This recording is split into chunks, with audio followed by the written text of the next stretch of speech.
Hey folks, okay, so that story was so dang it. Um, yeah, I'm doing this as a part of this YouTube creators deal. Um, we hashtag stay home and do what sing or whatever with me hashtag to encourage people with the Corona COVID-19 uh, pandemic happening in this country. If you're watching, with the health experts are encouraging people to stay home if at all possible, as much as possible, and I want to encourage that too. I'm not fearful about it. I know it all works out, um, but you got to respect it, and we want to stop the spread as we can, basically, to protect our more vulnerable citizens and people and elderly and children and so forth. Makes all the sense in the world, and also want to use this video to encourage you to use this time. If you're staying at home, if you're off of work, don't regret it. Do not feel like the universe or God or this world hates you or you're being punished. I don't think it's true, and B, I mean, we choose how we see things. It's much more wise and much more effective to choose to say that life doesn't happen to you, it happens for you. And as you get older, hopefully that wisdom comes that there's no accidents. Those things you thought were so terrible ultimately worked out way better than you could have expected. So I wanted to use this and title this "Stay Home" and I guess read with me or personal develop with me. I wanted to share some of, I think, the best book ever written. Sorry, Bible fans, it's a good book too. But in terms of it's small. First off, it's small, it's powerful, it's profound.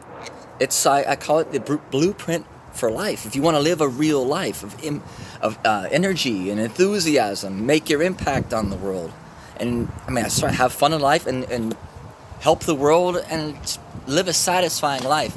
I know that's a big description. It sounds like pie in the sky, but give it a shot. I don't know. This guy's got lots of great content on YouTube himself. The author is Brendan Burchard. The book's called the Motivation Manifesto, and it's just, I mean, you can scroll to YouTube and see his other videos on it. It's a new approach to what it takes to motivate people to do the things they want to do and live a full life. Yeah, I love it. I've read it several times, a dozen times. I'll come back to different sections, and it's just, not only is it good the first time, you come back to it, and sure enough, it will light you up again with just the guy understands the power of words.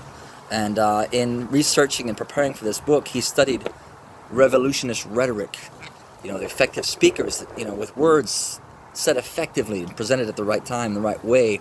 You can get people to do all sorts of things, even go to war. So there is definitely a power in words, and this guy's, I think, mastered it. He's brilliant. I love him. Hope he doesn't mind me sharing this on YouTube.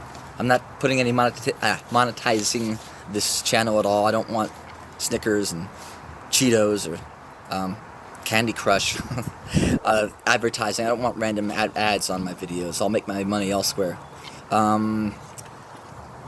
Yeah, so I'll start with the first section. Before he gets into the nitty-gritty, he calls it the Declaration of Personal Power. It's really parodies, mirrors the Declaration of Independence, some of the phrasing and the way it's presented. See if this works for you. There comes a time in the lives of those destined for greatness when we must stand before the mirror of meaning and ask why. Having been endowed with the courageous heart of a lion, do we live as mice? We must look squarely into our own tired eyes and examine why we waste so much time sniffing at every distraction. Why we cower at the thought of revealing our true selves to the world. Why we scurry so quickly from conflict, and why we consent to play small. We must ask why we participate so humbly in society's frantic race, allowing ourselves into its maze of mediocrity and settling for scraps of reward when nature, I'll say God, but he says nature offers unlimited freedom, power, and abundance to the bold, the determined, the creative, the independent, to each of us. We must ask if our desires to feel safe and accepted are in fact enslaving us to popular opinion and to boredom. We must ask, when will we be ready to ascend to another level of existence? When in the course of human events it becomes necessary to ask such questions, and to dissolve the beliefs and behaviors that have limited us, assuming once more the full powers of our being to which God and the laws of nature have entitled us. A decent respect to humankind requires that we should declare the motives that impel us to exert our strength and to separate ourselves from those who stunt our vitality, happiness, and growth. We must declare our personal power and freedom. We hold these truths self-evident, that all men and women are created equal, that we do not live equal lives due to differences in will, motivation, effort, and habit, that we are endowed by our Creator with certain inalienable rights, that among these are life, liberty, and the pursuit of happiness. But it is incumbent upon each of us to be vigilant and disciplined, should we wish to attain such a vital, free, and happy life. We believe the greatest of human powers is the ability to independently think for ourselves, to choose our own aims, affections, and actions. For in the hearts of humankind lives a natural instinct for freedom and independence, a psychological predisposition for self-direction, a biological imperative toward growth, and a spiritual joy in choosing and advancing one's own life. It is the main motivation of humankind to be free, to express our true selves and pursue our own dreams without restriction, to experience what may be called personal freedom. I mean, I hope that gets you fired up. It goes on, it gets better, or at least maintains that level of fire. This is fire in syntax form. I want to read this next line, actually. To secure these rights and this personal freedom, men and women of conscience must not consent to be controlled by fear, convention, or the will of the masses. We must govern our own lives. And when our thoughts and actions become destructive, it is our responsibility to alter or abolish them, and institute new habits as the foundations for a freer, happier life. We must exert our power, improving how we think and how we interact with the world. I don't want to. You can look up the video that Brendan's done. Covers this whole thing. But the declarations to reclaim our freedom and power are: we shall meet life with full presence and power. And to paraphrase, that's bringing your conscious mind to this moment, not be distracted by yesterday or too far in the future. An awareness, which I think comes largely from meditation. Anyway, we shall reclaim our agenda, decide what your life is about, what you're here for, what your legacy is going to be, and pursue that. If that means at some point you have to leave your mundane or boring job, so be it. Even if you are there, still working the job, pursue your dream. It's your life after all, right? For God's sake. We shall defeat our demons of doubt, delay, and what was the third demon? Doubt, delay, and was it separation? Anyways, it starts with D. Most of us are not maturing as fast as we are able. We are on constant pause. We wait and we wait to find out who we are, to declare our dreams, to struggle for what we want, to open ourselves fully to life and to love. We await personal courage to arise within us, or for society to grant us some ill-defined permission to activate our potential. We have forgotten that courage is a choice, and that permission to move forward with boldness is never given by fearful masses. Never. Most have forgotten that seeking change always requires a touch of insanity. If taking action before the perfect conditions arise, or before we receive permission, is unreasonable or reckless, then we must be unreasonable and reckless. Bold and disciplined initiative is our savior. It allows us to rise, to leap, to soar to the heights of true greatness. We must not lose the urgency of this moment, as it begs for us to begin something grand and important. For this, we now declare, we shall advance with abandon. I love this whole thing. Even though I know these words almost by heart, it just fires me up every time. Try to think what other little lines. We have forgotten that the natural foe to life is not death. In his actual words, he says, not a distant death, but the photo life is rather a detachment from living, from being present right now, being authentic, and that means speaking up for yourself and chasing your own dream, and sort of it encapsulates a lot of what this is about. We've got to get awake right now. I have to read this section. The declaration here is, we shall inspire greatness. Take this to heart. Generation after generation is failing to hold the line on the ideals and virtues of humanity. The low hum of mediocrity and the heinous pitch of narcissism has replaced what was once a chorus of society singing to virtue and progress and selflessness. Our talents and collective focus are not fully invested in personal mastery and social contribution, but instead squandered on voyeurism and base sensationalism and games. Candy Crush. Calling you out.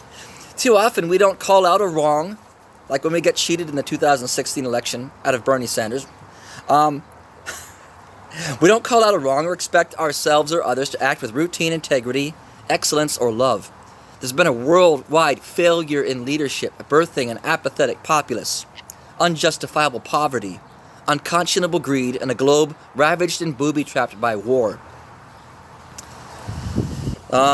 So many people are afraid to demand more, to dare, as have the great leaders of the past, to incite the directionless with bold challenges to rise and to contribute.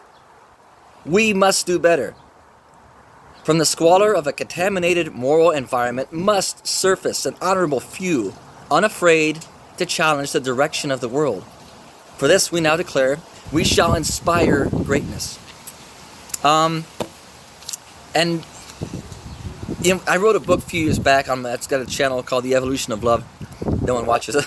But it's controversial in that I take on the traditional paradigm that to love someone is to possess them, to marry them, to try and own them and keep them, and so that they can never leave you. And you love them for how they make you feel, which inevitably fails because romantic love doesn't last, scientifically. And it turns to jealousy and spite, and it's just disgusting. But I didn't want to publish my thoughts because ultimately I take on the sacred cow of marriage. I think marriage is totally incompatible with my concept of love. I've been in love many times and loved. I mean, there's different concepts I break down in the book. To be in love is not the same as loving. They can be you can have both simultaneously, but not necessarily at the same time. And the superior form is just to love them unconditionally, so much that you'll let them go. If they're not happy, if they find someone else, you gotta let them go. But I thought, well, no one's saying this. Why am I the only one? It's not going to resonate with people. But I came across this declaration that Brendan lays out here. It's called, we shall amplify love. I want to read the whole thing. Reading these words, I'm like, okay, Doug, that's the green light. Go ahead, do it. There's other people out there that will respond. You just got to get in front of them. Anyway, we are not transmitting or receiving love as we were divinely intended to. We are filtering love rather than feeling it. We fell for the prevailing hysteria that said, protect your heart. And we began to believe that love itself had enemies and needed protecting. When we were hurt, we felt that love was somehow diminished or damaged. But hurt has nothing to do with love. And love is unaffiliated with and unaffected by pain. Ego was hurt, not love. Love is divine. It is everywhere, ever-present and abundant and free. It is a spiritual energy that is at this very moment flowing through the universe, through us, through our enemies, through our families, through billions of souls. It was never absent from our lives. It's not bound in our hearts or in our relationships, and thus it is not capable of being owned or lost. We have allowed our awareness of love to diminish, that is all. In doing so, we have caused our own suffering. We must mature and realize that freeing our mind of ancient hurts and opening once more to love shall give us access to divine strength. To stand emotionally open before the world and give of our hearts without fear of hurt or demand of reciprocity, this is the ultimate act of human courage. For this we now declare, we shall amplify love. And I love that line, to stand emotionally open before the world and give of our hearts without fear of hurt or demand of reciprocity. You don't have to give anything back. That's not what love is about. You give it freely. If it comes back, great. I don't want to go too much into it. I'm trying to think what else I can say about it. It's just, again, guys, it's a blueprint for life. And personal development is the key to happiness. And we all find out eventually. It's not the things that you own. You're already wealthy beyond what any of our previous generations could have imagined. It's a mindset you have. Read. So yeah, these are one of the great points that he makes in the book, and he's on his YouTube as well. The number one thing you should focus on, I think right now with your being quarantined and what's happening in the world, if you got to stay at home, is your health. Stop drinking soda pop. I'm saying it flat out. Quit alcohol if at all possible. At least cut back. Eat real food, nutritious food, not the fast food, nonsense food. Look, 70% of this country is overweight, and the information's there. You want to have more vibrancy and more happiness, better relationships, be more productive, probably make more money, then health is where it all starts. Stretch, do some weight training. Everybody, don't care how old you are, be safe, but do it. These bodies were meant to push. We're meant to charge forward. I think meditation is part of that too, and this guy does a great instructional video, the Release Meditation, just one style, mantra-based, that changed my life. I think it's awesome. Hope you'll check that out too. I don't want to ramble on too long. I know these days probably people don't want to spend too much time watching any one video. Plus, I don't have that magnetic voice of a Garrison Keillor or some of these other people on YouTube. Maybe I need to work on that. I'm kind of a spaz. Always have been. Maybe something I need to work on. You want to learn something? Guys, it's all there on YouTube. You want to learn how to play guitar? There's lots of great people teaching you how to do it. Start. You can do it. I have muscular dystrophy, and that was my story about why I'll never be great. And it's just a story. You can do it. You just got to persist. You got to work a little harder. Believe in yourself. You are a product of a divine, loving universe. And all the tools you have to win in life are within you. You want to learn how to sing even. So I've been studying a course, Superior Singing Method. I think his name's Anthony Anastasi. Anyway, it's Superior Singing Method. And yeah, it's effective. It works. It's not rocket science, guys. We can sing. You can. Technique, practice, decide what you want and go for it, and you will get it eventually. You're born to succeed. Try to look. I'm gonna ramble on now. We can't be so judgmental about people who disagree with us. I'm as guilty as anybody.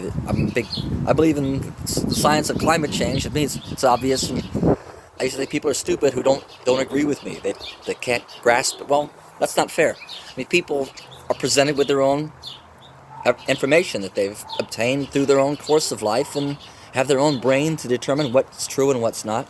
So, and it would be a boring world and country if everyone agreed with each other. It's okay to disagree.